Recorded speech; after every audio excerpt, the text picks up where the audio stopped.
Bienvenidos al capítulo final sobre el demonio del mediodía. Espero que esta narración te sirva en tu batalla espiritual. Comencemos. La asedía. La asedía está fomentada, de manera especial, por el demonio del mediodía. ¿Y quién es el demonio del mediodía? La expresión daemonium meridianum, demonio del mediodía, surge de la Santa Escritura.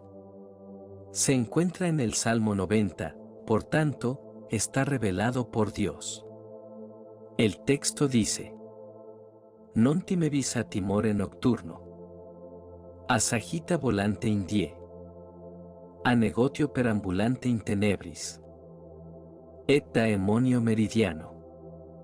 No temerás el temor nocturno, ni la saeta que vuela de día, ni la maquinación fraguada en las tinieblas, ni el demonio meridiano. Este demonio se denomina así, meridiano, porque ataca a toda alma, sea monje o no monje, a la mitad de la jornada. Llena el corazón de cansancio, de tedio, nostalgia del siglo, aversión del lugar que habita, le hace suspirar por otros lugares menos penosos, menos exigentes. Nadie está exento de este demonio, como de los restantes demonios. Desde que uno nace hasta el momento de morir estamos bajo la posibilidad de ser tentados. El vicio al que conduce el demonio del mediodía es la asedía. El término asedía, del griego akedía, no tiene en castellano un término que traduzca toda la riqueza de matices contenida en akedia, en el sentido que le dan los autores monásticos. Hay algunos que la reducen a la pereza, sin embargo abarca otros elementos, como aburrimiento, disgusto, desaliento, ansiedad, tristeza, etc. Es un taedium cordis, tedio o aburrimiento del corazón, o, según San Nilo de Ancira, atonía psiches, flojedad del alma. Para Santo Tomás es una spicis tristitiae, una especie de tristeza respecto del bien divino del hombre. Es la tristeza del mundo que lleva a la muerte. Es una tristeza gravosa, que de tal manera deprime el ánimo del hombre, que nada de lo que hace le agrada. Por eso, la asedía lleva cierto tedio en obrar. Tal tristeza siempre es mala, a veces aún en sí misma y a veces en sus efectos. La tristeza es mala en sí misma, cuando versa sobre lo que es en apariencia mal y es bien verdadero, como, por el contrario, el placer es malo cuando recae en un bien aparente, que en realidad es un mal.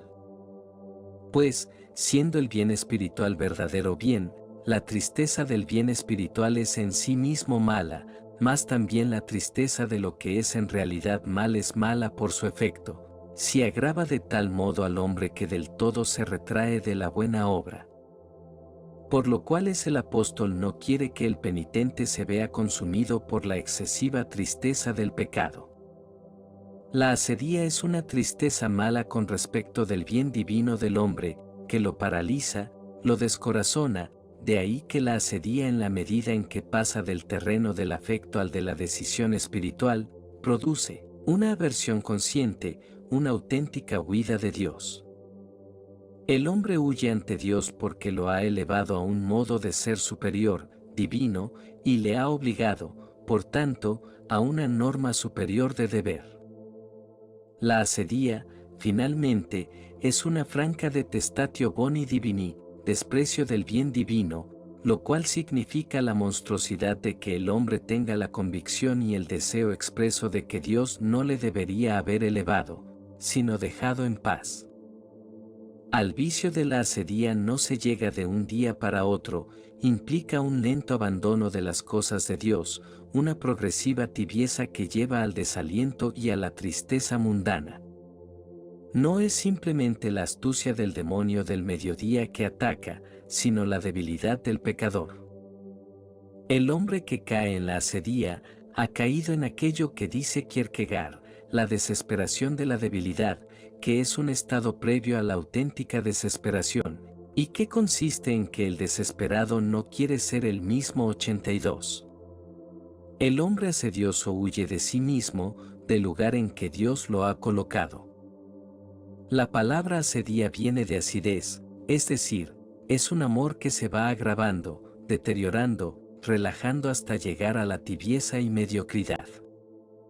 La asedía, vicio capital, al ser tristeza por el bien divino del que goza la caridad aleja de Dios, de la cruz de Cristo y del camino estrecho de Dios, el camino estrecho de la perfección.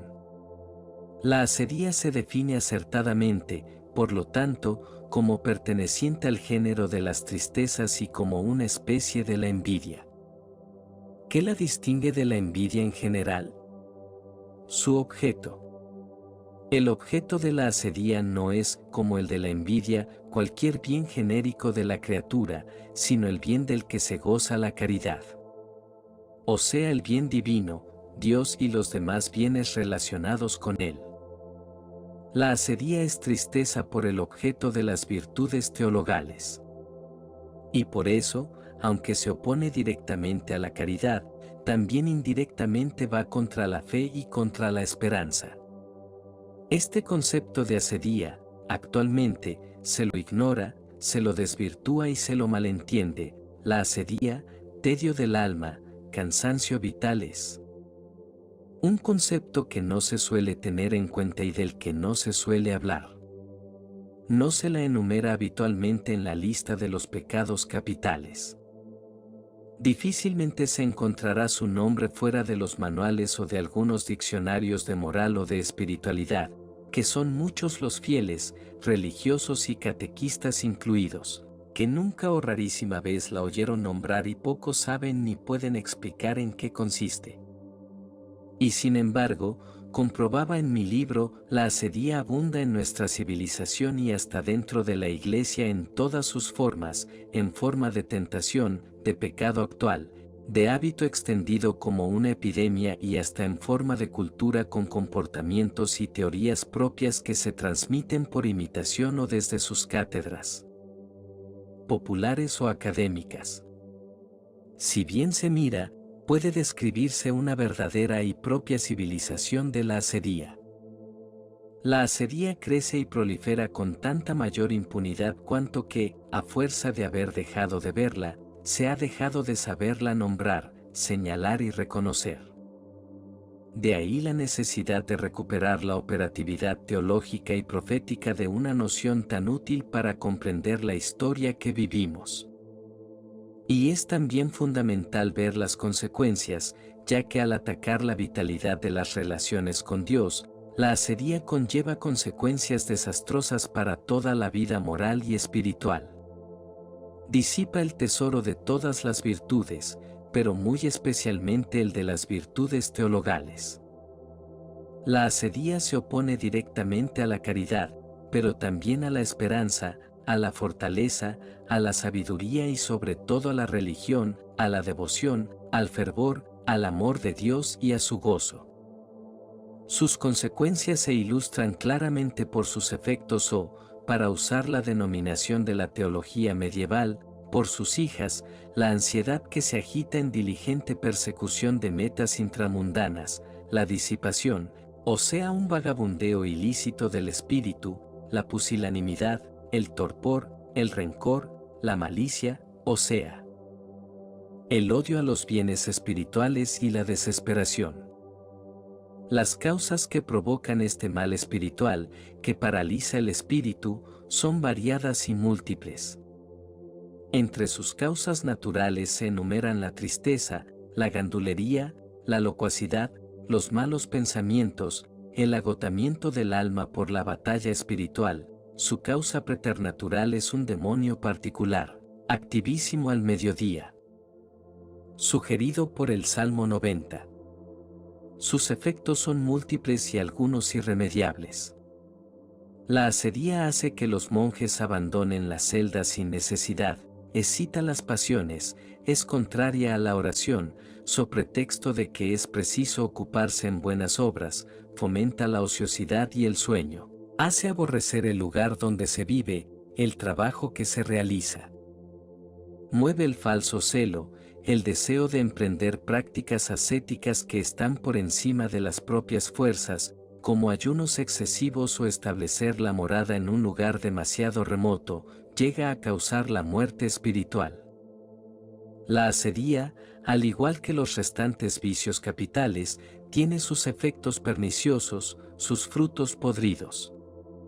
Para San Gregorio Mago serían las hijas, expresión que Santo Tomás va a explicitar. Escuchemos a un autor actual describiendo esta doctrina profunda. Las hijas de la asedía, como las llama Santo Tomás, no tardan en aparecer en el comportamiento del tibio. A la desesperación le sigue la evagatio mentis, errabunda y desordenada inquietud que toma diversos modos, pero convergentes todos en la inautenticidad del ser, en la trivialización de la vida y en la divagación de la existencia. Sea en la verborragia vana, verbositas, en la búsqueda banal de novedades, curiositas, en la desubicación de los actos, inquietudo, o en la incapacidad de permanecer firme en sitio y determinaciones. Instabilitas los vel propositi, el tibio expresa su pérdida de identidad y de señorío. Crece entonces el tape, especie de indolencia y de indiferencia frente a la salvación y al destino eterno. La poquedad de ánimo o pusilanimidad, el rencor y el resentimiento, en una palabra, la malicia, teológicamente entendida como aversión y odio de todo lo que lleve el signo de Dios. Después de saber las causas y efectos del demonio del mediodía en el alma, entramos a las distintas etapas de la asedía descrita por diversos autores espirituales. Ahora pasamos a describirlas. La crisis. Cuando usamos el término crisis no queremos indicar lo que comúnmente se entiende como caída, relajación. En griego crisis se deriva de krimein, significa decidir, juzgar, en el ámbito físico es mutación de la enfermedad, ya sea para mejorar o para empeorar. En este sentido, la crisis puede darse de dos maneras. Primero, aquella que indica replanteo interior, reflexión acerca de la propia vida. Esta crisis, según un místico, Taulero, es obra de la gracia de Dios. Es Él quien al tocar las almas las purifica, realiza la poda divina, cortando lo que no sirve, lo superfluo, para que el árbol del alma dé frutos de santidad. Cuando el hombre llega a esa casa y allí busca a Dios, observa Tauler, la casa está revuelta y luego Dios lo busca a él y él revuelve la casa como todo el que busca, tira una cosa aquí, otra allí, hasta que encuentra lo que busca. El alma, al estar tocada por Dios, debe dejar a Dios por Dios, dejar a Dios según la medida humana, para buscarlo según el modo divino. El divino huésped se acerca a las almas y luego se esconde, se oculta en lo profundo de ellas. La respuesta delante de Dios es para decir, con el poeta, ¿a dónde te escondiste, amado? A lo cual responde San Juan de la Cruz. Verbo, esposo mío, muéstrame el lugar donde estás escondido, en lo cual le pide la manifestación de su divina esencia, porque el lugar donde está escondido el Hijo de Dios es, como dice San Juan, el seno del Padre, que es la esencia divina, la cual es ajena de todo ojo mortal y escondida de todo humano entendimiento, que por eso Isaías, hablando con Dios, dijo, verdaderamente tú eres Dios escondido. De donde es de notar que, por grandes comunicaciones y presencias y altas subidas noticias de Dios que un alma en esta vida tenga, no es aquello esencialmente Dios ni tiene que ver con Él, porque todavía, a la verdad, le está al alma escondido y por eso siempre le conviene al alma sobre todas esas grandezas tenerle por escondido y buscarle escondido, diciendo, ¿a dónde te escondiste? Pero hay una segunda crisis, la negativa, la que esclaviza en el mal. Se trata de aquellos que no superan las pruebas y las tentaciones. La asedía se ubica dentro de esta crisis mala y negativa, que desalienta y desubica delante de Dios y desordena el propio ser. El demonio que tienta durante toda la vida a cada persona, desde el momento del nacimiento hasta el momento de morir, es quien va a querer provocar la crisis mala, es un incansable enemigo, perseguidor de las almas. En cuanto al demonio de la asedía, según Evagrio Póntico es el más pesado de todos los demonios. Ataca al monje hacia la hora cuarta y acosa el alma hasta la hora octava. Al principio hace que el sol parezca moverse lentamente, como si estuviera inmóvil, el día parece tener 50 horas. Después lo obliga a mantener los ojos fijos sobre las ventanas, a odiar su celda, a observar el sol para ver si falta mucho para la hora de nona y a mirar para aquí y para allí si algunos de los hermanos. Le inspira aversión por el lugar donde habita, por su mismo modo de vida, por el trabajo manual y al final, le sugiere la idea de que la caridad ha desaparecido entre los hermanos y que no hay ninguno para consolarlo. Existe acerca de la asedía el testimonio de una doctora, María Ana Emis, se plantea una crisis de sentido y por ello una crisis religiosa.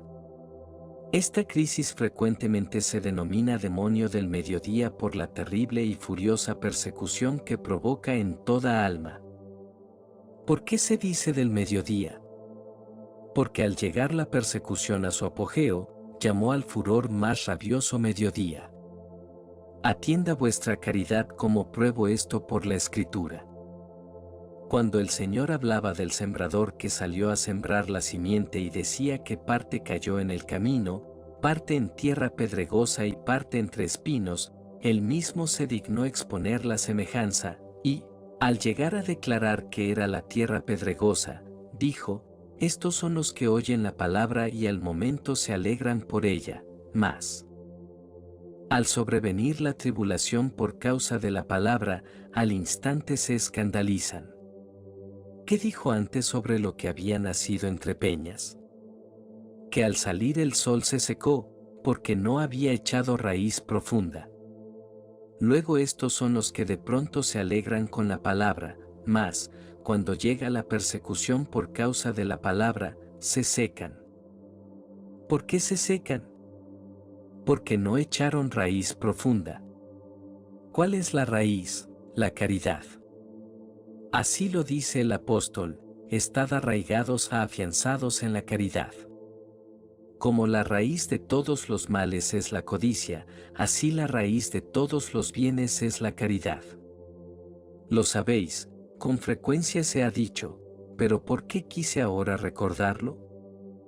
Para que entendáis el Salmo, para que sepáis que se dice demonio meridiano por el furor rabioso de la persecución. Pues el Señor dice así, salió el sol y se secó la hierba, porque no tenía raíz, y, explicándonos lo que significaba el secarse la hierba por el sol, añadió que, llegada la persecución, no se sostienen, porque carecen de raíz profunda. Con razón, pues, entendamos por demonio meridiano la rabiosa persecución. Otra característica del demonio del mediodía es el Tirian Vara. El hombre empieza a percibir que hay un exceso en el trabajo, en la lucha, en la responsabilidad. Se acumula la carga del trabajo. Las exigencias se hacen cada vez mayores. Detrás de cada una asoman otras nuevas y no se les ve el fin. Pensemos en lo que significa mantener en pie un hogar, sacar adelante una familia, realizar una profesión, dirigir una empresa, cumplir funciones públicas, todo lo que hay implicado ahí en personas, cosas, fuerzas, órdenes, qué tensiones, qué dificultades, qué resistencias se ponen en vigor. Interviene el hastío, lo que. Los 40 o 50 años, crisis del mediodía, pero en mi consultorio la detecto en personas más jóvenes, de alrededor de 35 años. Llamaron los antiguos taedium vitae, esa profunda desilusión que no proviene de un motivo aislado, sino de la entera amplitud de la vida. Para Taulero, ya antes citado, la crisis provocada por el demonio del mediodía se ubica entre los 40 y 50 años. Observa que las almas llegan a una cierta etapa de la vida espiritual en donde lo que anteriormente realizaban, meditación, oración, coro, mortificación, santa misa, etc., se les vuelve insípido. No encuentran ya gusto por nada, se sienten vacíos, agotados y sin paz, todo les resulta rutinario, aburrido. Taulero se vale de la simbología del número 40, que media entre la resurrección y la ascensión del Señor y los 10 días hasta Pentecostés, aplicándolo a la vida espiritual. La persona sediosa hace lo que quiere, pero no alcanza nunca la verdadera paz hasta que su ser no sea imagen del hombre celeste, que no es antes de los 40 años.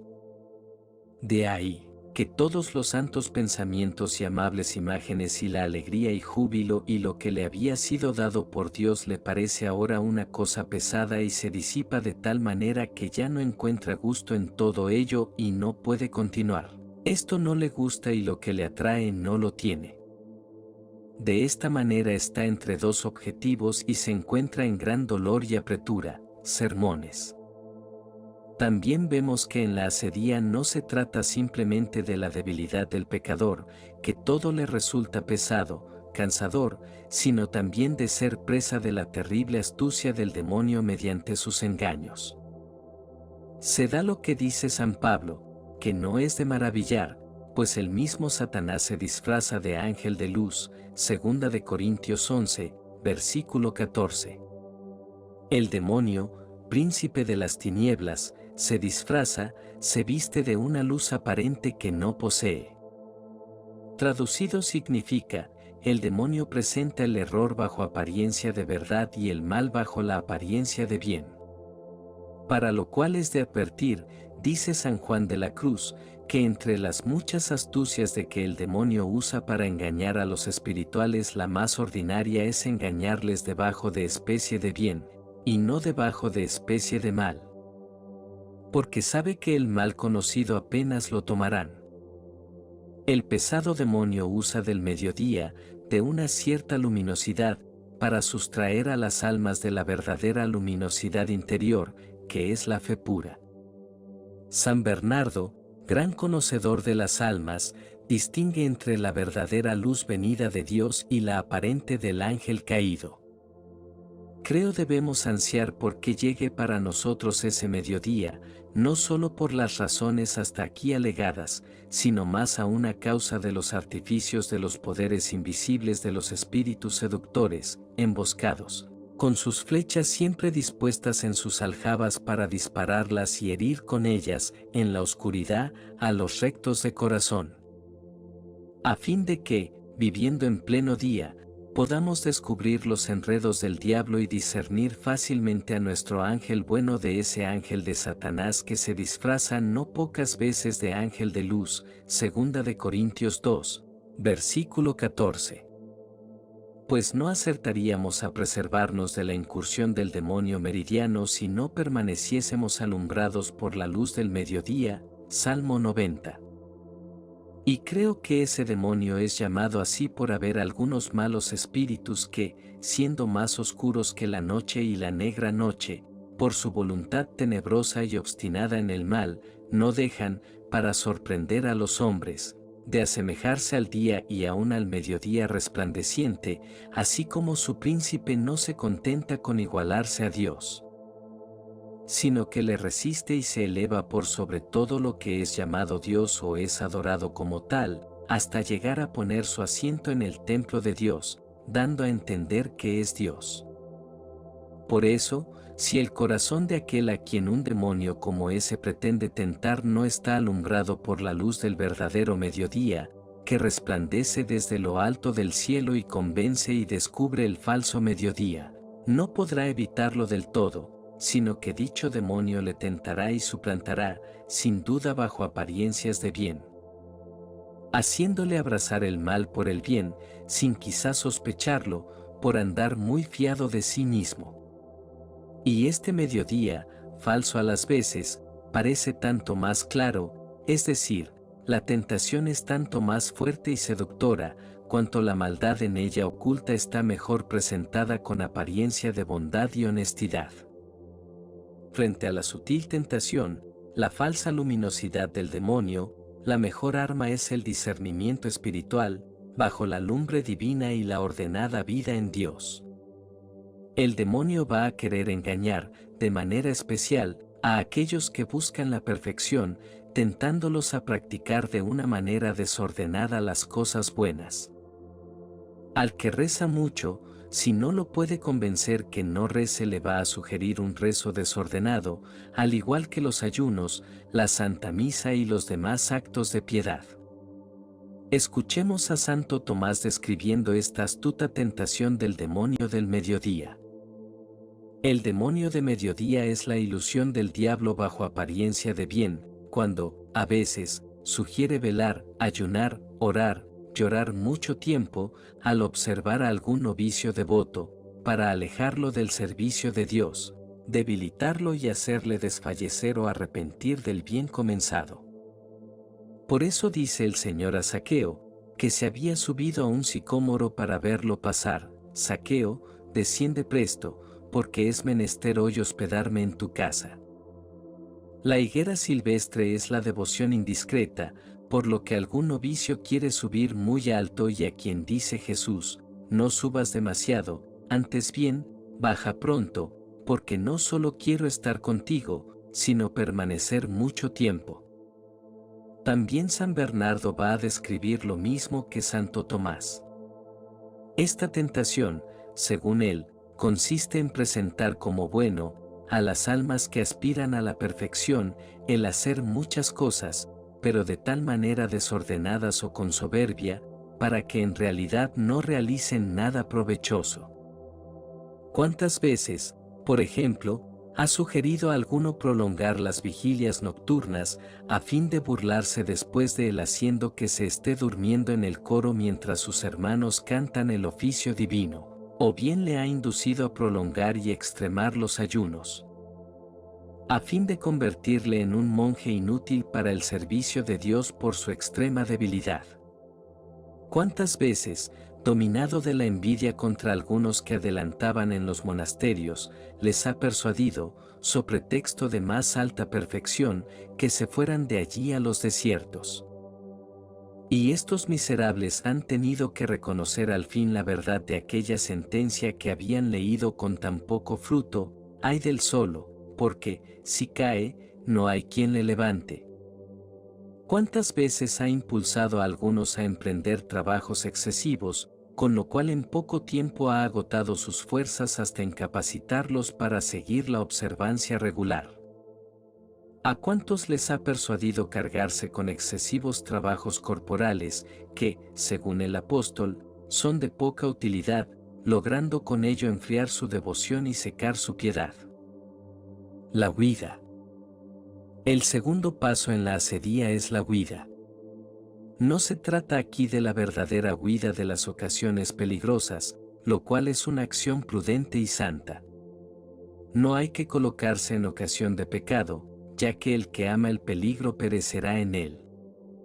Huir de las ocasiones de pecado no es cobardía, sino santo realismo, ya que llevamos la gracia en vasos de barro, 2 Corintios 4, versículo 7. En cambio, la falsa huida es la de aquel se escapa de sí mismo, huye de lo que debe ser. La falsa huida es evadir la propia responsabilidad, es esquivar la cruz. Escaparse de sí, de lo propio, es morir espiritualmente. Seremos como un árbol, observa Fray Mamerto Esquiu, que por querer alzarse por encima de sí mismo arranca del suelo sus propias raíces y muere. La huida, en este sentido, es un escapismo que conduce al alejamiento de Dios. Una característica de los escapistas, de los que huyen frente al bien, es que se niegan a reconocer el hecho de que su vida está desordenada, o, de lo contrario, buscan una salida fácil de su desdicha, salida que les hace dar de lleno en una confusión más confusa. Algunas de las salidas fáciles son el escapismo basado en el escándalo que trata de descubrir en otros que sean peores que el propio yo y, así, hacer que el yo parezca bueno por comparación, el escapismo del ridículo, que se burla de los virtuosos y los religiosos para escapar al reproche de la bondad de estos, el escapismo del ruido. De ahogarse en la excitación, entre muchedumbres, en las actividades colectivas, para que la dulce y suave voz de la conciencia, a través de la cual habla Dios, no sea nunca oída. 94. El hombre es un ser realmente misterioso, hecho de tal manera que busca siempre trascenderse, salir de sí. Si no se trasciende para arriba, hacia lo alto, endiosándose por la gracia, se trasciende hacia abajo animalizándose, es decir, se dispersa y se esclaviza a la criatura. La verdadera vida espiritual consiste en asumir lo propio en Dios, en armonizar todo el ser virtuosamente de manera arquitectónica. El pecado, por el contrario, dispersa y desordena. Debemos recordar un magnífico texto de Santo Tomás, que dice: pecar no es formar de la multitud unidad, como sucede en las virtudes, que son conexas, sino más bien disgregar la unidad en multitud. Todo escapismo es irse de la casa del Padre como el hijo pródigo, es despilfarrar los talentos. El problema no se mejora simplemente cambiando de lugar, sino de actitud. 96. Hay que enfrentarse consigo mismo, no irse del lugar donde Dios me ha colocado. Alejarse de Dios es alejarse de uno y caer de sí mismo. Dice S. Ambrosio: el que se aparta de la fuente tiene sed, el que se aparta de la sabiduría se vuelve necio, el que se aleja de la virtud se autodestruye. Quien huye de la verdadera exigencia se hace esclavo de las criaturas, se somete a los seres inferiores. El hombre degradado es cautivo de la muerte, esclavo de los demonios, siervo de los ídolos, juguete de los vicios, engrillado a los delitos. Las falsas huidas se dan de tres maneras. Primera forma de huir: reformas exteriores. En esta primera huida, el hombre no dirige la mirada a su interior, busca reformar a los demás, traslada el problema hacia afuera, proyecta su descontento hacia afuera, se exime de mantener combate consigo mismo, se convierte en un giróvago, anda en la ronda del castillo. San Bernardo observa: si ves a un religioso de quien tenías una buena opinión desde un principio que por todas partes en donde se halla, por donde camina, donde se detiene, echa los ojos a todos los lados, ya la cabeza levantada y abierto el oído para escucharlo todo, reconoce por estos movimientos exteriores que el interior de este hombre, que se da todo afuera, está enteramente trocado.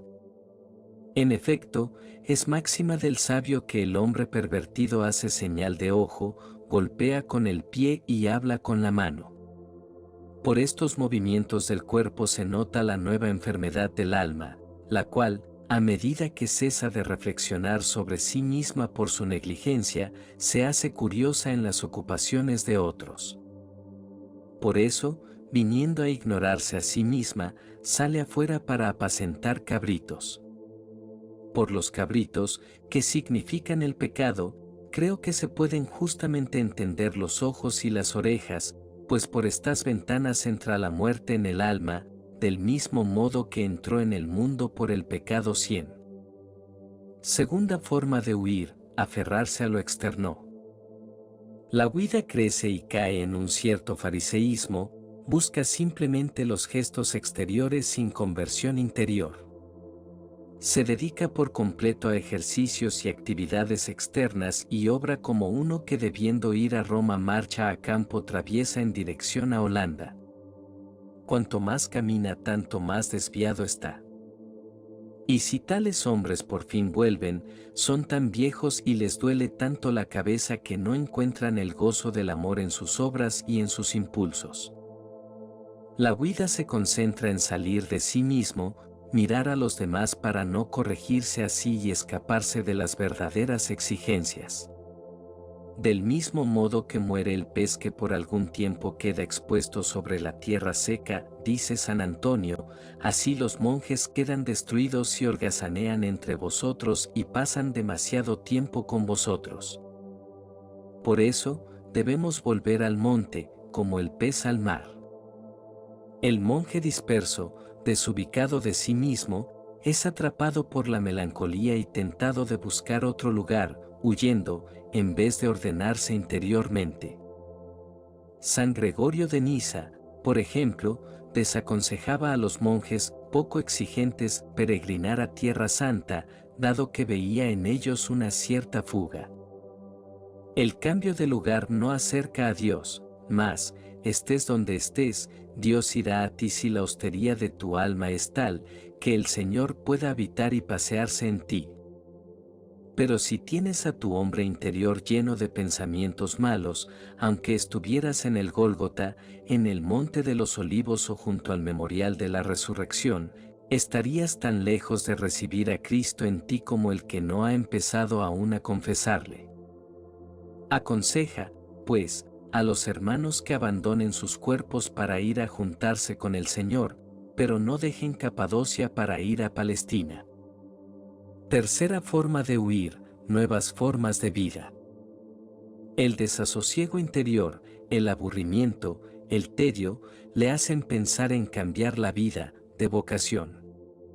No se contenta con lo que debe ser y hacer, sino que inventa múltiples alternativas contrarias a la voluntad de Dios. Por su crisis interior echa por la borda todo lo que ha aprendido de los sabios maestros y buenos libros. Quien cae en la asedía busca otros lugares, otros géneros de vida, no soporta lo que debe vivir. No acepta su propia vida, no oye la voz de Dios. Se esconde, repitiendo el mismo gesto de Adán al pecar, que es ocultarse a la mirada de Dios. El problema no está afuera, se encuentra dentro.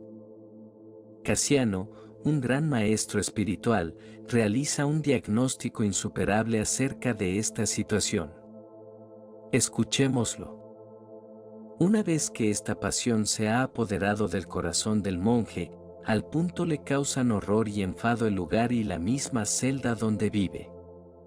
No muestra más que desdén y desprecio para con los hermanos, tanto los que viven con él como los que viven a distancia, tildándolos de negligentes y poco espirituales.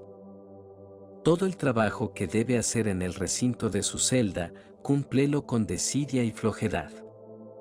Es incapaz de permanecer en ella y aplicarse a la lectura.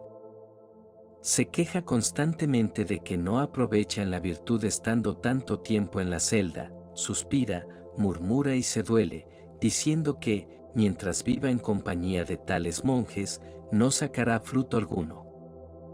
Se tiene por persona de consideración, que podría gobernar a otros y aprovechar a muchas almas y no le ha sido posible todavía formar a nadie o ganarlo para sí con su doctrina.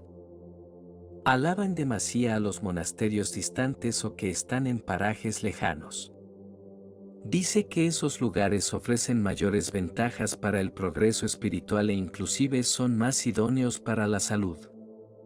No queda, pues, otro remedio que salir cuanto antes e irse a otra parte. Pero no está en esto todo, sigue un cortejo de desgracias e inquietudes.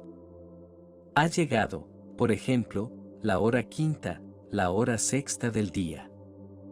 La pereza suscita en todos sus miembros una laxitud inmensa, acompañada de un hambre terrible. Tanto es así, que le parece que está extenuado, rendido, cual si hubiera realizado un largo camino o un trabajo ímprobo, o como si hubiera ayunado 2 o 3 días consecutivos. Ansioso, dirige la mirada en todas direcciones, y comprueba desmoralizado que no se divisa un solo hermano en el horizonte, nadie viene a verlo. Y suspira despechado. Seo, entra, deambula por una y otra parte, mira una vez más el tiempo que hace y el correr del sol. Se impacienta al ver lo despacio que va éste hacia el ocaso. La confusión se cierne sobre su espíritu y diríase envuelto en una calígine tenebrosa. Se siente vacío, carente de toda vida espiritual. En tal situación, ante este asalto formidable, no ve otro remedio que esta disyuntiva, o hacer una visita a un hermano o consolarse a sí mismo conciliando el sueño. Añádase a esto que la misma dolencia le sugiere, socolor de necesidades aparentes o de cortesía, visitar a ciertos hermanos enfermos. No importa que vivan lejos, cuanto más, mejor. Esa misma enfermedad le dicta ciertos deberes de piedad y religión. Así, pongo por caso, se cree en la obligación de favorecer y proteger a sus familiares y parientes. Existe tal mujer piadosa consagrada a Dios, desprovista de la ayuda y socorro de sus padres, ni que decir tiene que es de su incumbencia ir a visitarla. El acostumbramiento. Toda alma que cae no se detiene en su caída, salvo si hay una verdadera conversión, un sincero arrepentimiento, con la ayuda misericordiosa de Dios. Caso contrario se va generando un endurecimiento. Se va encalleciendo la conciencia. El alma va acostumbrándose a los vicios. Hay un retroceso interior, falta de amor, quejas de los demás, juicios sobre su flojedad moral o religiosa. Nace el sentimiento de pedantería y estrechez, falta de alegría y autojustificación. Lo peligroso, en este estado, es la excusa, las mentiras interiores que tienden a eximir de la propia responsabilidad. Frente a Dios, con respecto a las propias faltas, pecados o negligencias, hay que acusarse con humildad, sinceridad y verdadero arrepentimiento, si no, en cambio, afloran y aparecen las miles maneras de tapar lo que hay que arrancar en la propia vida. Los malos hábitos se los debe superar con los hábitos buenos, es decir, con la virtud, de ahí que la excusa, el autoengaño, es peligroso cuando se hace carne en la vida de las personas. En el caso de la asedía, que es la tristeza arraigada y disgusto por la vida, es altamente peligrosa cuando o se la excusa o se la confunde y se la diluye en lo psicológico. Escuchemos a Gustavo Thibon, analizando esta situación. Hojeé al azar uno de los tomos de esta obra, redactada en un latín eclesiástico que se descifra sin esfuerzo, y caí sobre el capítulo consagrado al análisis del pecado llamado asedía, término difícil de traducir y que corresponde más o menos a tristeza arraigada, melancolía. Disgusto por la vida, spleen en inglés. Este estado del alma se calificaba de pecado por la razón de que el hastío de un bien tan precioso como la existencia constituía un acto de ingratitud y por tanto una ofensa a Dios, que nos ha creado y nos ha puesto en el mundo. Lo que me chocó en esta lectura fue volver a encontrar en la descripción de los efectos de la asedía la mayoría de los síntomas del padecimiento que hoy se llama depresión nerviosa. Curioso cambio de óptica. A ese hastío de la vida, que se condenaba como pecado, se lo trata como enfermedad, lo cual revela que la moral cae bajo la medicina, lo que se acusaba ante el sacerdote, hoy se confía al psiquiatra. Se observa la misma evolución o, más bien, la misma revolución en terrenos muy diferentes, por ejemplo, en el que concierne a la educación de los niños y a la justicia penal. Miles de problemas que antes se resolvían por un azote bien dado o por un castigo sin postre hoy necesitan de la intervención de técnicos especializados. En cuanto a los delincuentes, lejos de considerarlos culpables, se les ve, cada vez más, como víctimas. Víctimas de la herencia, de la mala educación, sobre todo de la sociedad, considerada como la principal, cuando no como la única, responsable de los delitos cometidos en su seno, lo cual, por otra parte, no molesta a nadie, pues ninguno de los miembros de la sociedad se siente particularmente afectado por esta condena. La excusa y la justificación de las propias faltas conducen a las graves mentiras interiores.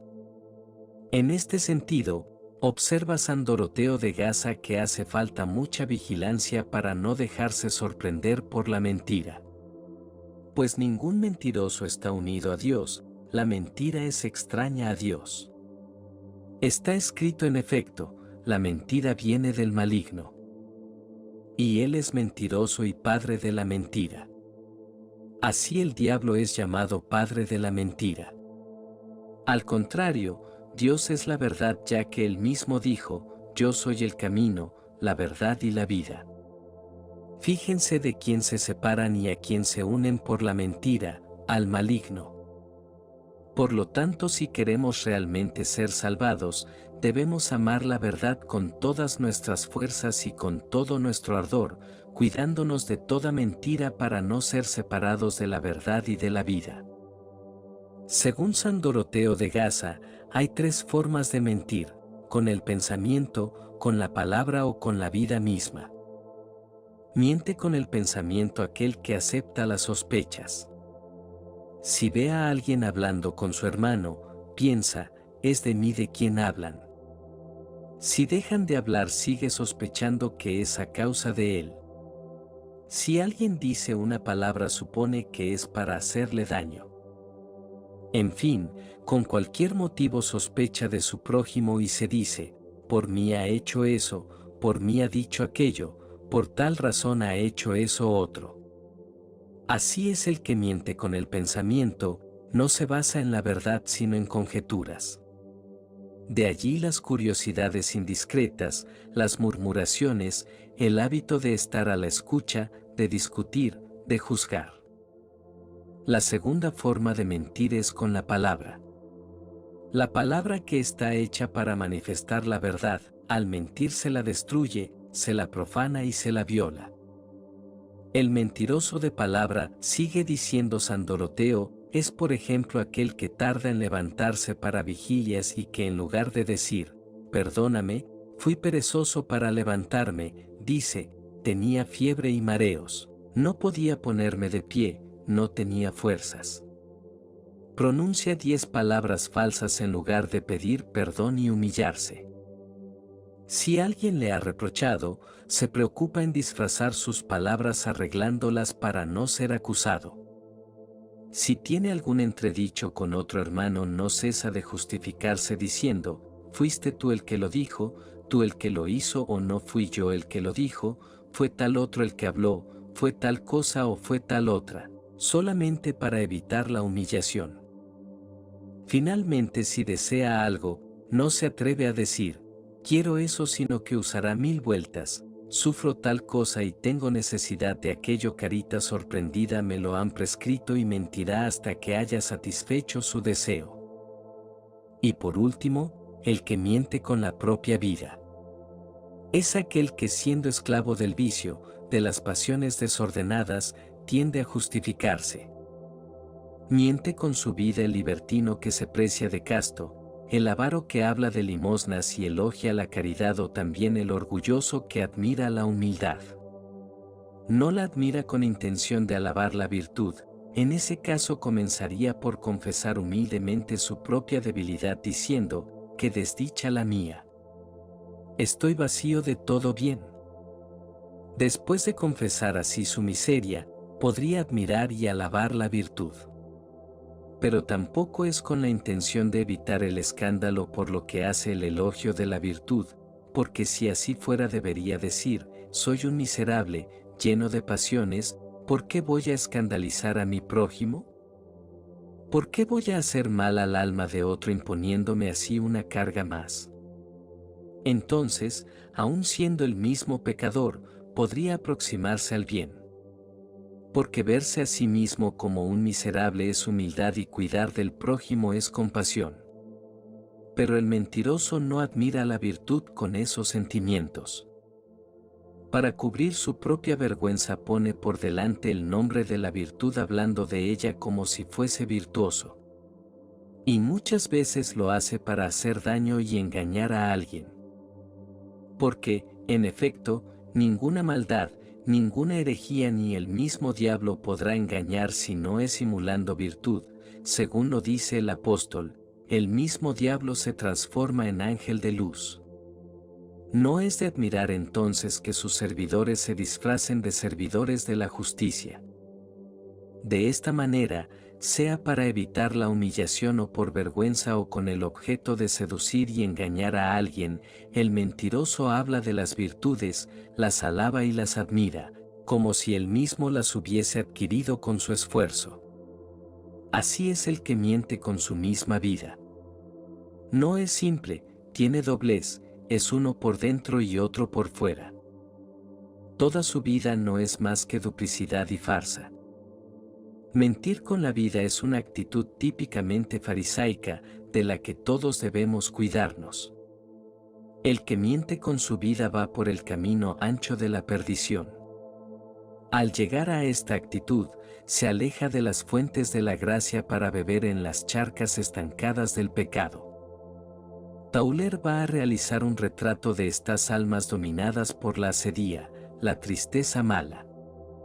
Son aquellos, dice, que han abandonado las aguas vivas y en su fondo hay muy poca verdadera luz y vida y muchas cosas externas, quedan parados con sus maneras y obras exteriores y con sus observancias.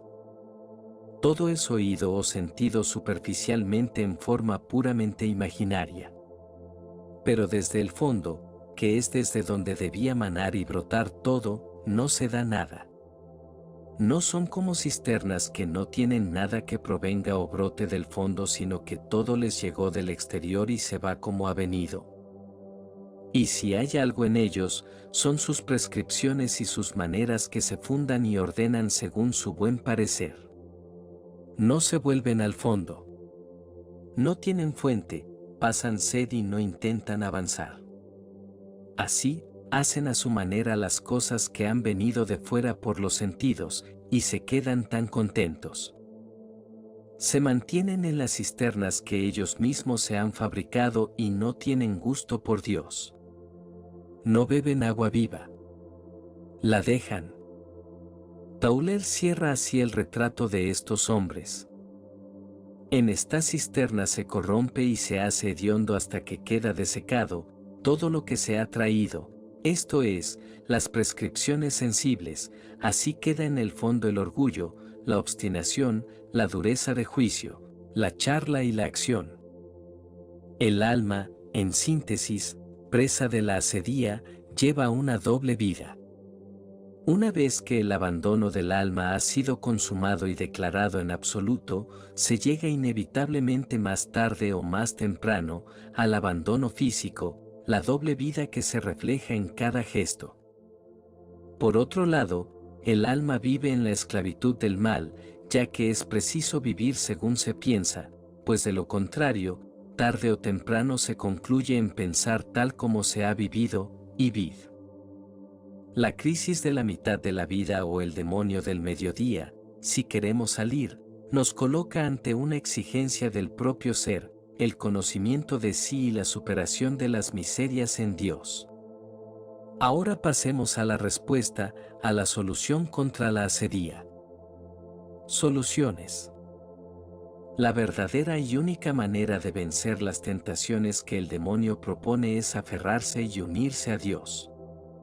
Al demonio hay que vencerlo con las armas del Espíritu, con el auxilio divino, ya que Cristo nos dice, sin mí nada podéis hacer, Juan 15, versículo 5. La gracia de Dios es el mejor modo de construir el reino de Dios en el alma y de evitar el misterio de la iniquidad que viene del demonio. Ya desde el bautismo se da una expresa y definida renuncia al demonio. Para Tertuliano, las fórmulas de las promesas bautismales manifiestan claramente el sentido antidemoníaco y también de consagración exclusiva a Dios. La señal de la cruz que se hace al que se va a bautizar es, por un lado, arma, espada para luchar contra el demonio, y por otro lado, indica pertenencia a Cristo, Rey de las almas. Para San Cirilo de Jerusalén la cruz es un instrumento al cual temen los demonios. Para Hipólito la cruz es signo de la pasión. Cada vez que eres tentado, marca con reverencia tu frente con el signo de la cruz. En efecto, el signo de la pasión es trazado contra el diablo si se hace con fe, no para que lo vean los hombres sino con espíritu cristiano, oponiéndolo como escudo. Si el adversario ve la fuerza del espíritu trazada externamente, pero saliendo del interior, se pone en fuga temblorosamente. A su vez, Tertuliano nos hace ver el uso común de los cristianos: si nos ponemos en camino, si salimos o entramos, si nos vestimos, si nos lavamos o sentamos a la mesa, si vamos al lecho, si nos sentamos. En estas y en todas nuestras acciones nos signamos la frente con el signo de la cruz. Para Lactancio, la señal de la cruz causa terror a los demonios. San Cirilo de Jerusalén insiste acerca de la eficacia antidemoníaca del signo de la cruz. No nos avergoncemos, pues, del signo de la cruz de Cristo. Si otros lo ocultan, tú hazlo abiertamente sobre la frente, para que los demonios, al ver el signo del Rey, huyan temblorosos. Haz este signo cuando comas o bebas, cuando te sientes, cuando vayas al lecho, cuando te levantes, cuando hables, cuando camines, en una palabra, en toda ocasión. En síntesis, la verdadera solución está en abrazarse a Cristo con su cruz. Imitarlo al Señor es hacerlo por el camino estrecho y el ejercicio de la caridad heroica. Y ahora, en cuanto al demonio del mediodía, colocamos algunas soluciones. Conocimiento de sí mismo. La solución a nuestros problemas no está afuera sino en el fondo de nuestra alma, donde nuestro ser íntimo está escondido. Conocerse a sí mismo, bajo la guía de la fe, es una de las tareas más nobles que existen, y sin embargo es también muchas veces desagradable. El verdadero conocimiento de sí mismo nos arranca todas las máscaras y las falsas personalidades que hemos cultivado en nosotros. El camino del autoconocimiento es volver al propio interior, al fondo del alma. De ahí, cuando planteamos la defensa de la vida interior, no queremos decir que siempre sea una vida interior tranquila y en paz, sino por el contrario es el teatro de un drama espiritual, el lugar donde ocurren de verdad, sobre todo, las cosas más importantes. Así como la asedía es el fruto amargo de la tentación del demonio del mediodía, que lleva a desubicarnos en lo propio, a no hacer lo que debemos realizar, al tedio y a la desesperación. Así el verdadero conocimiento de la propia alma hunde sus raíces en la humildad, se nutre de la savia de la gracia y se eleva por el fuego de la caridad. Conocerse así es mirar el propio ser delante de Dios. El alma humilde se coloca en la propia pequeñez, en el propio límite y acepta el ser dado y querido por Dios. La humildad, vemos, es el antídoto más eficaz contra el veneno de la soberbia inspirada por el demonio. La humildad es andar en la verdad, Santa Teresa, camino que conduce a la verdad. 112, es la verdad de sí mismo y de Dios, el alma como nada y Dios como el todo. Conocerse así lleva a la humillación y a descubrir la misericordia de Dios, el amor divino en la propia alma. Por ello es, pues, necesario que aquel que quiere conocer plenamente la verdad en sí, después de haber sacado de su ojo la viga de la soberbia, que le estorba la luz, comience a disponer los grados de humildad en su corazón, por medio de los cuales suba a buscarse en sí mismo, a fin de que, habiendo subido a los grados más elevados de humildad, llegue dichosamente al primero de la verdad. La actitud debe ser siempre la del hijo pródigo, quien luego de haber salido de su casa, despilfarrando los talentos, animalizado con los cerdos, retorna a su estado original e inicial. Dice la Escritura, entrando en sí mismo se dijo: ¿cuántos jornaleros de mi padre tienen pan en abundancia, mientras que yo aquí me muero de hambre? Me levantaré, iré a mi padre y le diré: Padre, pequé contra el cielo y contra ti. Ya no merezco ser llamado hijo tuyo, trátame como a uno de tus jornaleros, y levantándose, partió hacia su padre. Lucas 15, versículos del 17 al 20. La expresión que emplea la parábola del hijo pródigo, en griego eise auton elton, volviendo en sí o entrando en sí, significa que aquel joven empezó a discurrir sobre su situación concreta y a recobrar el buen sentido. No era todavía el arrepentimiento, pero sí su estado inicial. Volver en sí es reiniciar la conversión. Bien se dice que retorna así el que se separó de sí, observa San Ambrosio, porque el que vuelve al Señor se devuelve a sí mismo, y quien se aleja de Cristo se reniega. Volver en sí es el movimiento contrario a la asedía, la cual consiste en escapar de sí. Y así como el pecado es la dispersión y el desparramarse en las criaturas, la vida en la gracia conduce a la unidad del ser en Dios. Volver en sí es querer habitar consigo mismo y aceptar los deberes que Dios nos exige. Según Santa Teresa, es volver a nuestro hermoso y deleitoso castillo.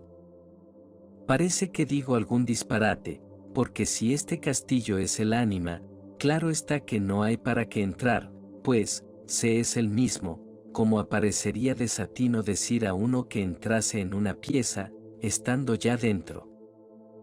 Más habéis de entender que va mucho de estar a estar, que hay muchas almas que se están en la ronda del castillo, que es a donde están los que le guardan y que no se les da nada de entrar dentro ni saben que hay en aquel tan precioso lugar, ni quien está dentro ni aun qué piezas tiene. El problema básico de la asedía es que el alma se apoya más en sí que en Dios, en cambio, la solución es apoyarse más en Dios que en sí. Son, por lo tanto, dos actitudes diametralmente opuestas. A la primera, podríamos ejemplificarla con el caso de Prometeo, que dice, en una palabra, yo abomino a todos esos dioses, de lo cual obtiene la respuesta de Hermes, ya veo qué grado de violencia te hace perder la razón, Esquilo, Prometeo encadenado. A la otra actitud la podríamos ejemplificar con Job, santo pagano del Antiguo Testamento, quien frente a las dificultades y a los obstáculos del demonio conserva una actitud religiosa: desnudo salí del vientre de mi madre y desnudo tornaré allá. Yahvé me lo dio, Yahvé me lo quitó, bendito sea el nombre de Yahvé. Job, luego de sus dudas y reflexiones, va a someter su ser al misterio de lo divino. Sé que lo puedes todo, le dice a Dios, y que no hay nada que te cohíba, por eso proferí lo que no sabía, cosas admirables para mí que no conocía. Solo de oídas te conocía, mas ahora te han visto mis ojos. Por eso me retracto y hago penitencia sobre polvo y ceniza. Job y Prometeo se asemejan pero son distintos. Tanto el patriarca edomita como el titán griego aparecen como dos héroes del dolor humano y como inocentes y como audaces interlocutores de Dios. Pero uno es esencialmente religioso y el otro es irreligioso por constitución, uno es temeroso y el otro es impávido, la impaciencia de aquel es meritoria, la paciencia de éste es vana y complaciente. En el libro de Job se alaba la creación divina, mientras que en la obra de Esquilo se exalta la obra humana. Job queda abrumado por las interpelaciones de Yahvé: ¿quién midió la tierra? ¿Quién supo ceñirla con un cordel? Desde el otro cabo del mundo, desde la otra punta del corazón, Prometeo afirma sin turbación ninguna: yo he inventado el número, que es el más perfecto de los conocimientos. Job venera esta insondable creación divina, maravillosa y pavorosa. Prometeo canta las excelencias, primores y claridades de la civilización humana, que ha venido a perfeccionar, esclarecer e incluso en gran medida a suplantar a la naturaleza. ¿No les parece a ustedes que el hombre actual se encuentra más cerca de Prometeo que de Job? La serenidad interior. Otra de las consecuencias de la asedía es la pérdida de la paz interior. Una falsa paz turba interiormente y genera un desaliento peligroso para la vida espiritual. La solución es volver a la paz buena, a la verdadera paz que da Cristo, la paz, tranquilidad en el orden, que es fruto de la caridad y de la justicia. Junto con el conocimiento de sí mismo, Tauler habla de otra ayuda para superar al demonio del mediodía, la serenidad. No pensemos en una serenidad y paz estoica que no se dejaría conmover por nada, sino que se refiere a la capacidad de dominarse a sí mismo. Serenidad es lo que la Sagrada Escritura llama abnegación, esto es, la tarea de entregar la propia voluntad de Dios. Escuchémoslo a Tauler, que nos dice, permanece solo contigo mismo y no corras a lo exterior, sufre y no busques otra cosa. Algunos hombres buscan otra cosa cuando están en esta pobreza interior y buscan siempre algo distinto para evitar así la exigencia. También se quejan y preguntan a maestros y cada vez quedan más confusos. Párate, sin dudar nada. Después de las tinieblas viene la luz del día, el amanecer del sol. En medio de las turbaciones, de las inquietudes provocadas por la tentación, se debe alcanzar la serenidad. Serenidad que no es lo mismo que pasividad o sosiego en el desorden, sino que es fruto del verdadero arrepentimiento. Al demonio no le agrada la conversión del alma penitente. El peor lugar para el demonio es el confesionario, observa San Juan Bosco. Es el peor lugar porque allí se recibe el perdón y la gracia de Dios. Quien se confiesa con verdadero arrepentimiento se humilla y por lo tanto se aleja del camino de la soberbia. Se cuenta en la vida de Santo Domingo que un día encontró al demonio recorriendo el convento y preguntándole por qué hacía esto, respondió: por el provecho que saco de ello. ¿Qué utilidad? Le dijo el santo, ¿reportas del dormitorio? Los hago dormir demasiado, levantarse tarde y así llegan con retraso al oficio divino, también, cuando puedo, los aguijoneo con el estímulo de la carne, infundiéndoles imágenes obscenas. Lo condujo después al oratorio y le preguntó: ¿qué ganancias sacas en el lugar tan santo? Oh, ¿cuántas veces los hago venir tarde y salir temprano y permanecer distraídos mientras en él están? Interrogado sobre el provecho que le venía a él en el refectorio, repuso: ¿quién por más, quién por menos? Y llevándolo el santo al locutorio, dijo el diablo, soltando una carcajada: este lugar es todo mío, aquí es donde se ríe, se murmura de todo y se lanza al viento toda clase de palabras. Condújolo, por último, al capítulo de culpas y comenzó a escabullirse y a temblar de miedo, diciendo: este lugar es para mí un infierno y lo que gano en otras partes lo pierdo aquí, porque aquí se corrigen, se confiesan, se acusan, se castigan el cuerpo y se perdonan, por eso este es el lugar que más aborrezco. Al capítulo de culpas, lugar de humillaciones, el demonio no lo soporta. La clave está, pues, en arrepentirse, en cambiar las malas costumbres por las buenas acciones. El arrepentimiento es la base de la paz profunda. Aunque en esto se debe distinguir el remordimiento del arrepentimiento. El remordimiento es un estado de culpa no relacionado con Dios, en cambio, el arrepentimiento conduce a descubrir las propias culpas delante de Dios. Entre el remordimiento y el arrepentimiento hay grandes diferencias. El arrepentimiento puede cantar pero no el remordimiento, pues el arrepentimiento espera y el remordimiento no espera. El arrepentimiento cree en el perdón, el remordimiento cree en la pérdida irreparable y cada uno de ellos es llevado hacia la dirección que elige. El que, en lugar de darse al arrepentimiento, se entrega al remordimiento, niega el perdón a un hombre y ese hombre es uno mismo. Quien niega un perdón implorado, parece abandonar a ese prójimo al remordimiento y quien perdona lo entrega al arrepentimiento. La antigüedad está saturada de remordimiento, por eso cantaba poco. El arrepentimiento es una melodía que canta la gloria de Dios bajo la figura de la misericordia. El arrepentimiento trae la esperanza, que apacigua el dolor de lo que se deplora.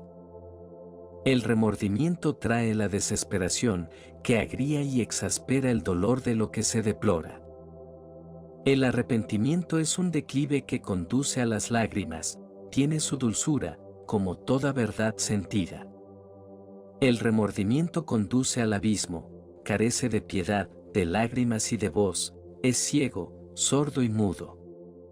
El arrepentimiento puede cantar, los salmos penitenciales nos indican los sones que arranca, cuando pasa el soplo. Pero el remordimiento ni aún habla, se desespera y muere. El remordimiento precipita, el arrepentimiento levanta. La verdadera paz, en definitiva, implica la renuncia total a lo que no es Dios, para servir solo a Dios, es poseer a Dios en el alma. En este sentido los monjes, hombres de la verdadera paz, son nuestros ejemplos.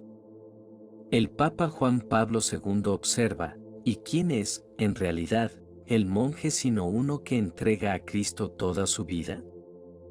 Es, por antonomasia, el hombre de Dios. Si no derrama su sangre, como el mártir, sin embargo, hace renuncias radicales, sobre todo mediante la práctica de la virginidad, la pobreza y la obediencia. Esta elección de la mortificación no significa desprecio de las criaturas sino atracción irresistible por el Creador.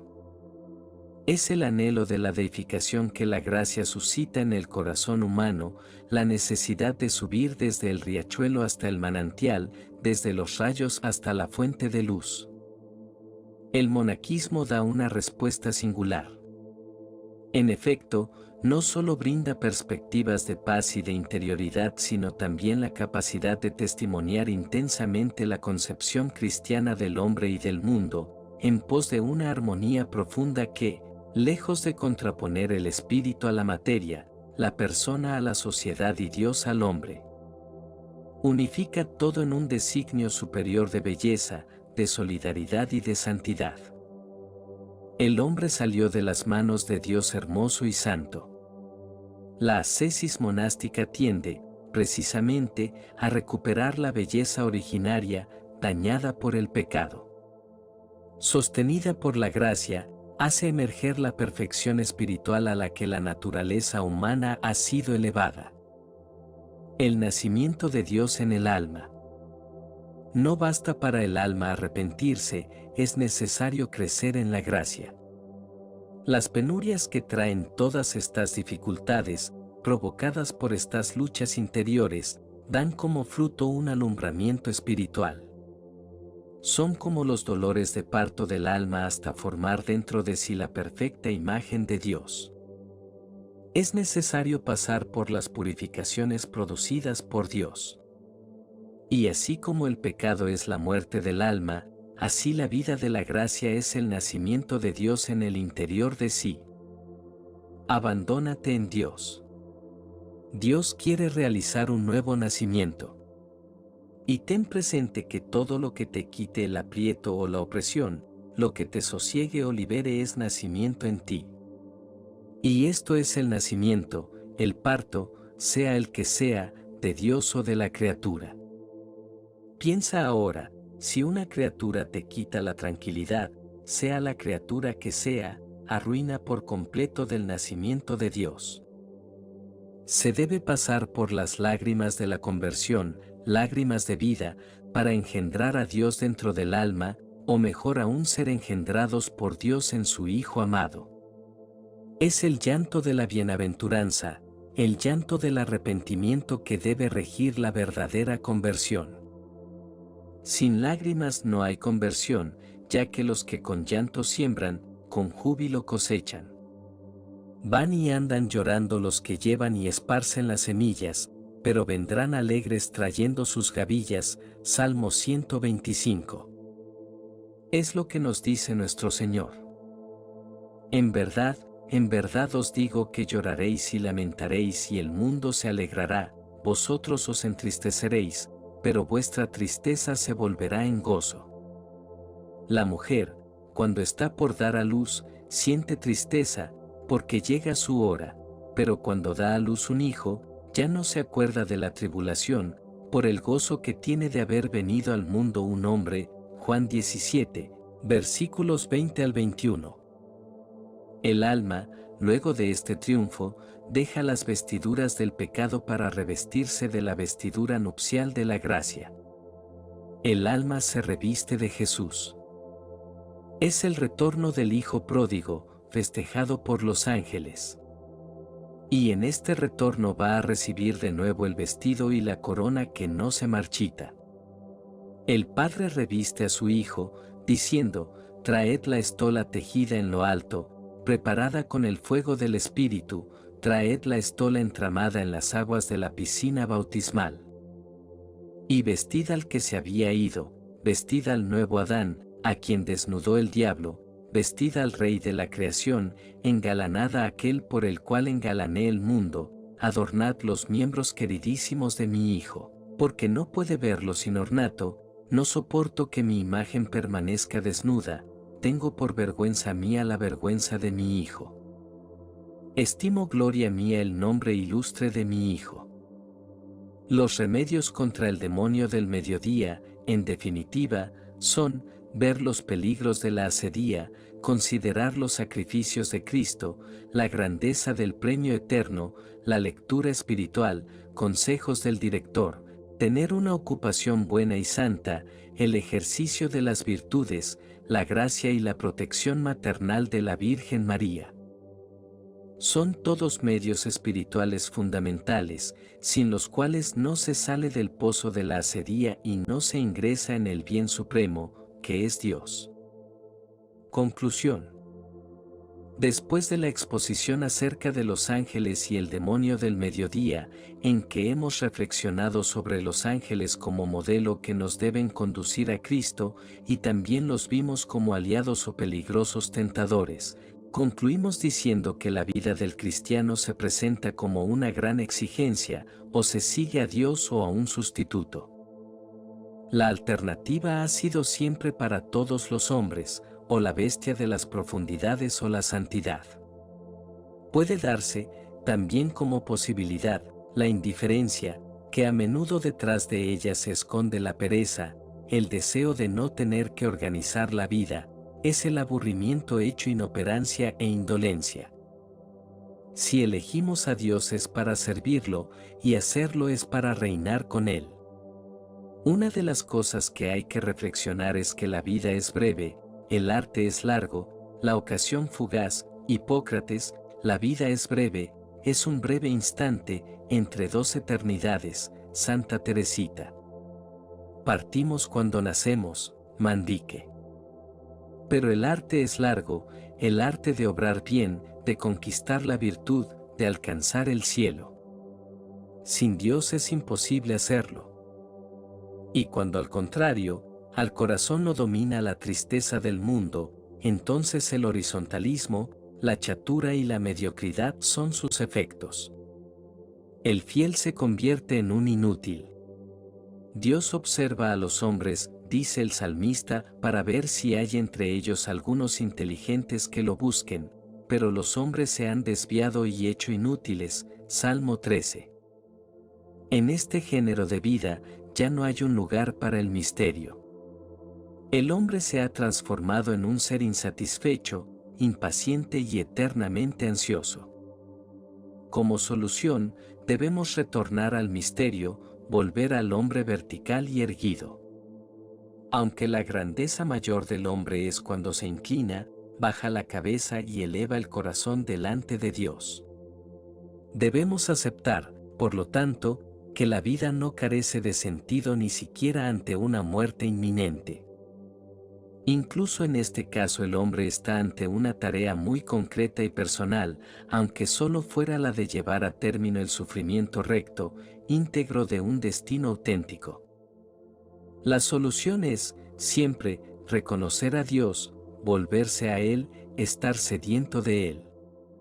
Debemos tomar conciencia de lo que hemos perdido y de lo que debemos recuperar en Dios. Hoy estoy muy triste y profundamente. Estoy triste por mi generación que está vacía de toda substancia humana. Hoy somos más áridos que los ladrillos, todo lirismo parece ridículo y los hombres rechazan ser despertados a cualquier vida espiritual. Odio mi época con todas las fuerzas. En ella el hombre muere de sed. Ah, general. En el mundo no existe más que un problema, uno solo, darle a los hombres un significado espiritual, inquietudes espirituales, hacer llover sobre ellos algo que asemeje a un canto gregoriano. No se puede más vivir de frigoríficos, de políticos, de balances y palabras cruzadas. No se puede más. No se puede más vivir sin poesía, color ni amor. Basta escuchar un canto popular del siglo XV para medir la pendiente descendida. Queda solo la voz del robot de la propaganda. 2.000 millones de hombres no escuchan más que al robot, no comprenden más que al robot, se hacen robots. Los hombres experimentan los valores cartesianos, excepto en las ciencias naturales, nada han conseguido. No hay más que un problema, uno solo, descubrir que existe una vida del espíritu que trasciende a la inteligencia, la única vida que satisface al hombre. Cierto, es necesario que el hombre coma. Pero el amor y el gusto de la vida y el sentido de Dios son importantes. Poco me importa que el cirio sea grueso. Solo la llama me da la medida de su calidad. Es necesario que el hombre subsista y encuentre a su alrededor medios para potenciarse. Pero todo ello no es más que una escalera que conduce al hombre. El alma que edificará en él será como una basílica, porque solo ella es importante. La clave, en definitiva, es vigilar para que el enemigo no nos encuentre dormidos. Vigilar amorosamente para agradar a Dios. Estad en guardia, vigilad y orad, nos dice el Señor, porque no sabéis cuándo será el tiempo. ¿Y ahora qué significa vigilar? Vigila esperando a Cristo el que tiene espíritu sensible, voluntario y abierto, quien es espiritualmente despierto y vivaz, quien está pronto y diligente en buscar y honrar al Señor, quien sabe verlo en todo cuanto ocurre y no se sorprendería, ni mucho menos se conmovería o descompondría al saber su inminente venida. Vigila con Cristo quien, aun mirando al futuro, no pierde de vista el pasado y no se deja absorber en la contemplación de lo que el Salvador ha ganado para él, hasta el punto de olvidar lo que antes ha sufrido. Vigila con Cristo quien recuerda y renueva en su propia persona los sufrimientos y la agonía de él sobre la cruz y se reviste con alegría del hábito de dolor que el Salvador vistió aquí en la tierra y que abandonó en el momento de subir al cielo. Vigilar significa también haberse despegado de las realidades visibles para vivir en las invisibles, significa vivir pensando en Jesús, en su primera y en su segunda venida, vivir deseando su aparición en la gloria, en virtud del afectuoso y grato recuerdo de la aparición en la carne. El alma vigilante debe amar a Dios y todas las cosas en Dios. Debe repetir aquello de San Juan de la Cruz: míos son los cielos y mía es la tierra. Mías son las gentes. Los justos son míos y míos son los pecadores. Los ángeles son míos y la Madre de Dios y todas las cosas son mías. Y el mismo Dios es mío y para mí, porque Cristo es mío y todo para mí. Pues ¿qué pides y buscas, alma mía? Tuyo es todo esto y todo es para ti. El Papa Juan Pablo II y los ángeles. Durante el tiempo de Pascua, la Iglesia lee el libro del Apocalipsis, en el que se encuentran las palabras referentes a la gran señal que apareció en el cielo, una mujer vestida de sol, una mujer que estaba a punto de dar a luz. El apóstol Juan ve aparecer, ante ella, un dragón rojo, dispuesto a devorar al niño en cuanto lo diera a luz. Esta imagen apocalíptica pertenece también al misterio de la resurrección. La Iglesia la vuelve a proponer el día de la Asunción de la Madre de Dios. Es una imagen que tiene expresiones también en nuestros tiempos, especialmente en el año de la familia, pues, cuando se ciernen sobre la mujer todas las amenazas contra la vida que está para dar a luz. Debemos volver nuestra mirada hacia la mujer vestida de sol, para que rodee con su cuidado maternal a todo ser humano amenazado en el seno materno. Durante el mes de mayo, que en muchas comunidades cristianas está dedicado de forma especial a la Madre Santísima, la comunidad cristiana se volverá sobre todo hacia la Madre de la Vida, la Madre del Amor Hermoso. Este es, de modo especial, su mes. Deseamos que mediante nuestra oración sirva a la causa más grande de las familias humanas, la causa del amor y de la vida. Quiera Dios que la oración nos fortalezca para la batalla espiritual de la que habla la carta a los Efesios, fortaleceos en el Señor y en la fuerza de su poder. A esa misma batalla se refiere el libro del Apocalipsis, reviviendo ante nuestros ojos la imagen de San Miguel Arcángel. Seguramente tenía muy presente esa escena el Papa León XIII cuando, al final del siglo pasado, introdujo en toda la Iglesia una oración especial a San Miguel Arcángel, defiéndenos en la batalla contra los ataques y las acechanzas del maligno, sé nuestro baluarte. Aunque en la actualidad esa oración ya no se rece al final de la celebración eucarística, os invito a todos a no olvidarla, a rezarla, para obtener ayuda en la batalla contra las fuerzas de las tinieblas y contra el espíritu de este mundo. Oración a San Miguel Arcángel. San Miguel Arcángel, defiéndenos en la batalla, sé nuestro amparo contra la perversidad y acechanzas del demonio. Reprímale Dios pedimos suplicantes, y tú, príncipe de la milicia celestial, arroja al infierno, con el divino poder, a Satanás y a los otros espíritus malignos que andan dispersos por el mundo para la perdición de las almas. Amén. Oración al Arcángel San Gabriel. Oh, glorioso Arcángel San Gabriel, llamado fortaleza de Dios, príncipe excelentísimo entre los espíritus angélicos, embajador del Altísimo para anunciar a la Santísima Virgen la encarnación del Verbo Divino en sus entrañas purísimas, te suplico.